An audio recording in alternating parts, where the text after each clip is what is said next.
ಈ ಒಂದು ಪವಿತ್ರವಾದ ಕ್ಷೇತ್ರ ಕೂಡ ಭೇಟಿಗೆ ಇಲ್ಲಿ ಇಲ್ಲ, ಬಹುಶಃ ಇವತ್ತು ಅಭಿವೃದ್ಧಿಯ ಪಥದಲ್ಲಿರುವಂಥ ಪ್ರದೇಶ ಇವತ್ತು ಕಂಪ್ಲಿ ಮತ್ತು ಕೊಡಗೋಡು ಇವತ್ತು ಆಗಿದೆ. ಆದ ಕಾರಣ ನನಗೆ ವಿಶ್ವಾಸ ಇದೆ, ಇವತ್ತು ಶಾಸಕರ ಎಲ್ಲ ಉತ್ತಮವಾದ ಕೆಲಸ ಕಾರ್ಯಗಳು ಊರವರ ಒಂದು ವಿಶೇಷ ಆಸಕ್ತಿ ಇದು ಭವಿಷ್ಯದಲ್ಲಿ ಕುರುಗೋಡು ಮತ್ತು ಕಂಪ್ಲಿ ಒಂದು ಮಾದರಿಯಾದ ಕ್ಷೇತ್ರಕ್ಕೆ ಪರಿವರ್ತನೆ ಆಗ್ತದೆ. ಅದಕ್ಕೆ ಸರ್ವ ಜನರ ಸಹಕಾರ ಅಗತ್ಯ. ಸರ್, ಕಲ್ಯಾಣ ಕರ್ನಾಟಕ ಹೆಚ್ಚಿನ ಸ್ವಲ್ಪ ಅನುದಾನ ಬೇಕಾಗಿದೆ ಸರ್. ಈಗಾಗಲೇ ಕಲ್ಯಾಣ ಕರ್ನಾಟಕ ಸಂಬಂಧ ಅಜಯ್ ಸಿಂಗ್ ಅವರು ಅಧ್ಯಕ್ಷರಾಗಿದ್ದಾರೆ. ಬಹಳಷ್ಟು ಅನುದಾನಗಳು ಕೊಡಲಾಗಿದೆ. ಅದು ಯಾವ ರೀತಿ ಅದನ್ನು ವಿಂಗಡಣೆ ಮಾಡೋದು ಗೊತ್ತಿಲ್ಲ. ಈ ಒಂದು ಸಂಬಂಧಪಟ್ಟ ಏನಾದರೂ ವಿಚಾರ ಬಂದರೆ ನಾನು ಖಂಡಿತವಾಗಿ ಕಲ್ಯಾಣ ಕರ್ನಾಟಕ ಅಧ್ಯಕ್ಷರ ಜೊತೆ ಮತ್ತು ಮುಖ್ಯಮಂತ್ರಿ ಜೊತೆ ಮಾತಾಡ್ತೀನಿ. ಸರ್, ಈಗ ಬೆಳಗಾವಿಯಲ್ಲಿ ನಡೀತಿರುವ ಸಭೆ ಪ್ರಮುಖವಾಗಿ ಉತ್ತರ ಕರ್ನಾಟಕದ ಜ್ವಲಂತ ಸಮಸ್ಯೆಗಳನ್ನು ಎತ್ತಿಡೋದಕ್ಕೆ ಅದನ್ನು ಈಗ ಈಡೇರುತ್ತಿಲ್ಲ ಅಂತ ಒಂದು ಅಭಿಪ್ರಾಯ. ನೋಡಿ, ಒಂದು ವಿಧಾನಸಭೆ ಚರ್ಚೆ ಆಗುವಾಗ ಇಡೀ ಕರ್ನಾಟಕ ರಾಜ್ಯಕ್ಕೆ ಸಂಬಂಧಪಟ್ಟ ಚರ್ಚೆ ಆಗುವಂಥ ವಿಧಾನಸಭೆ. ಆದರೆ ನಾವು ವಿಶೇಷವಾಗಿ ಈ ಸಲ ಉತ್ತರ ಕರ್ನಾಟಕ ಮೊದಲ ಆದ್ಯತೆಯನ್ನು ಕೊಟ್ಟು ಈಗ ಚರ್ಚೆ ನಡೀತಾ ಇದೆ. ಎಲ್ಲ ಹಿರಿಯ ಶಾಸಕರು, ಕಿರಿಯರು, ಆಡಳಿತ ಪಕ್ಷದವರು, ಪ್ರತಿಪಕ್ಷದವರು ಕೂಡ ವಿವಿಧವಾದ ಜಲವಂತ ಸಮಸ್ಯೆ ಏನಿದೆಯಾ ಅದರ ಬಗ್ಗೆ ಬೆಳಕು ಚೆಲ್ತಾ ಇದ್ದಾರೆ. ಏನಾಗಬೇಕಂತೇಳಿ ಬೇಡಿಕೆಯನ್ನು ಕೂಡ ಇಟ್ಟಿದ್ದಾರೆ. ಇದು ಇವತ್ತು ಚರ್ಚೆನೂ ಮುಗಿಲಿಲ್ಲ, ಚರ್ಚೆ ನಡೀತಾ ಇದೆ. ಮಂಗಳವಾರ ಅಥವಾ ಬುಧವಾರ ಮನೆ ಮುಖ್ಯ ಉತ್ತರ ಕೊಡ್ತಾರೆ. ಉತ್ತರ ಕರ್ನಾಟಕದ ಜ್ವಲಂತ ಸಮಸ್ಯೆಗಳ ಬಗ್ಗೆ ಹೆಚ್ಚಾಗಿ ಮಾತಾಡೋದಕ್ಕೆ ಒಂದು ಹೆಚ್ಚಿನ ಸಮಯ ಕೊಡ್ರಿ ಅಂತ ಅಭಿಪ್ರಾಯ ಸರ್. ಅಲ್ಲ, ಅದನ್ನೇ ಇವತ್ತು ಕೊಡ್ತಾ ಇದ್ದೇವಲ್ಲ. ಈ ಒಂದು ವಾರದಲ್ಲಿ ನಾವು ಬೇರೆ ಯಾವುದನ್ನು ತಗೊಳ್ಳಿಲ್ಲ.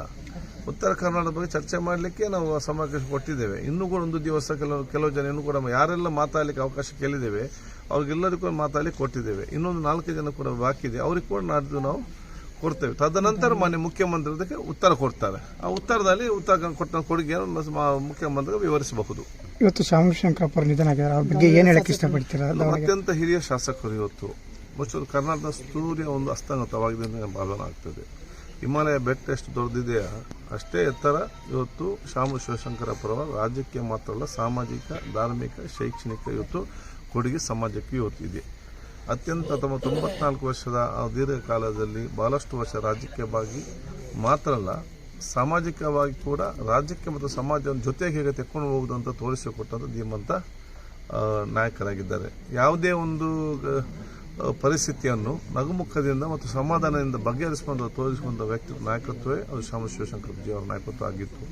ಅವರ ಅಗಲುವಿಕೆ ನಮಗೆಲ್ಲರೂ ಕೂಡ ನೋವು ತಂದಿದೆ, ತುಂಬಲಾರದ ನಷ್ಟ ಕೂಡ ರಾಜ್ಯದ ಜನತೆಗೆ ಮತ್ತು ಆ ನಾಯಕತ್ವಕ್ಕೆ ತುಂಬಲಾರದ ನಷ್ಟ ಕೂಡ ಇವತ್ತು ಆಗಿದೆ. ಅದಕ್ಕಾಗಿ ಬಹುಶಃ ಅವರ ಆತ್ಮಕ್ಕೆ ಶಾಂತಿ ಸಿಕ್ಕಲಿ, ಅವರ ಕುಟುಂಬಸ್ಥರಿಗೆ, ಅವರ ಅಭಿಮಾನಿ ವರ್ಗದ ರಾಜ್ಯ ಜನತೆಗೆ ಅವರ ಅಗಲಿಕೆ ನೋವನ್ನು ತಡೆಯುವಂಥ ಶಕ್ತಿಯನ್ನು ಪರಮಾತ್ಮ ಶಕ್ತಿ ಕೊಡಲಿ ಅಂತ ಕೇಳ್ತಾರೆ.